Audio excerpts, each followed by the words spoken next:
Hello ladies and gentlemen, and welcome to an episode of Career Mode. Now, as you guys are watching this, I'm probably in a van on my way down to London on a 10-hour drive. 10 hours, guys. Do you know what that feels like? It's going to be absolute torture, so I'm sure I'd much rather be in your guys' position, sitting back, watching some career mode goodness, instead of sitting in a van listening to Radio 2 or whatever the hell's going to be put on. But let's get into it anyways. So, as you guys know, we are, in fact, in the transfer window. We got a match bid in the last episode for Akinfeev there for 14 million, and immediately I was like, right, well, I've got to find myself a goalkeeper, you know, I've got to find a replacement for him, and I've got to find one fast, you know. The thing is with the January transfer window is it's not long, you know, you don't have a lot of time to do things, so it's got to be done quickly. And for that reason, I was straight onto the case. I looked around. There was the player who's currently loaned away at Atletico Madrid, Courtois. Sorry, I butchered his name completely, but he's a young goalkeeper who I really wanted to pick up, but like I said, he's on loan, and whenever a player is on loan, you can't go ahead and pick him up. But one of the biggest filters that I actually use when it comes to the transfer window is, in fact, that age one. You know, I don't recommend buying players that are over the age of 30. They simply tend to go on the downhill. You won't have them for long, and you just end up paying them really big wages for, you know, a relatively short amount of time. So it's just not worth it, in my opinion. In my opinion, well, I suppose it's my opinion, but also a sort of recommendation is, you know, if you have a team like this, try and, you know, get some young players that you really want to see advance, want to become better, that sort of thing. But Ulrich there, Sven Ulrich, he's a goalkeeper, and I was interested in him. Only 24 years old, already 80 rated, and he looked really interesting. He doesn't look like he's going to cost too much either, so for that reason I did inquire into him, see what the big deal with him was, and see if I could pick him up. Also, someone in the comments of a previous video, I think it was back in the summer transfer window,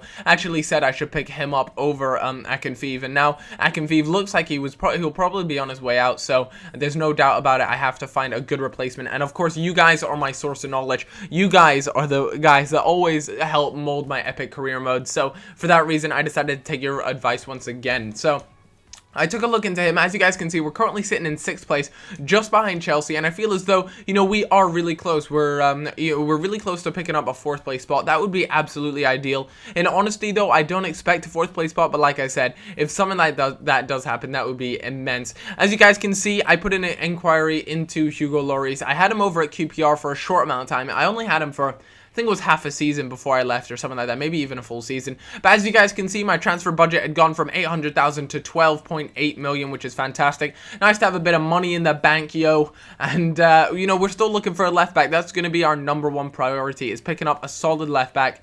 And we just have to do it, because at the moment we're playing a 4-1-2-1-2, and I think we're playing Skirtle at left back. And there's always one guy in the comments who has a little bit of a fit about it, but you know, just deal with it. I'm buying a left back. So I took a look at Kieran Gibbs, a young English talented left back who looks like he has a good future out in him. But as always with young, you know, English players, they always tend to cost 10 times more of what they're worth. You know, it's happened plenty of times in real life, but I also feel as though it's very much the case on this game. And Arsenal are actually a team with a lot of young British players. You have the likes of Kieran Gibbs there, also the left or right wing. Anyways, you have the Ox. So, you know, those are two class young English kids who look like they could really go on to do well, but they will certainly cost you a fair bit, and they will you know, set your wallet back quite a bit. But a huge game for Liverpool. To any sort of Liverpool fan, you'll know that a game against Man United is extremely important. Some people, you know, regard it higher than the Merseyside derby, but regardless of that, you know, it's going to be a big game, and it's at Old Trafford as well. There's a lot of history between these two clubs, so it was important that I did well. And what other way to prove to the fans that I was ready for a big game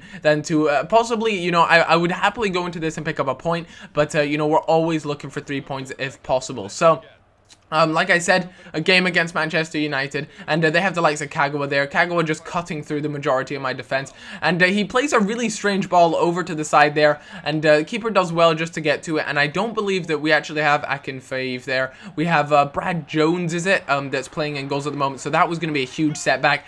And unfortunately, Nemanja Vidic there manages to get the first goal of the game, and from then I was like, you know what, I would happily settle for a point with this. But straight off the bat, some nice step over skills there from I believe that's Aubameyang there. Sturridge with a great run onto the ball, and what a way to respond to that goal there from Nemanja Vidic by Sturridge, getting a fantastic goal there. But for me, that was all done by Aubameyang. Some great step over skills. He managed to burn like 3 of their defense, but oh god, oh god, an injury comes in, and it's Asaidi this time around. Really nervous with something like this. You know, he is a solid player, and he's young, and he's got a lot of talent. Fortunately, though, it's only a sprained knee, so it's not going to be like 2 or 3 months. Chances are it'll be, you know, 3-4 weeks maybe, but we'll just have to wait and see what the report is. But some slightly poor defending as they leave Sturridge wide open, and Sturridge recently has been in form. He has been doing damage to teams, and you know, some big damage at that. So we went 2-1 up. That was fantastic. A nice ball laid off to Sturridge, and that is the way to score in offline through free kicks. You know,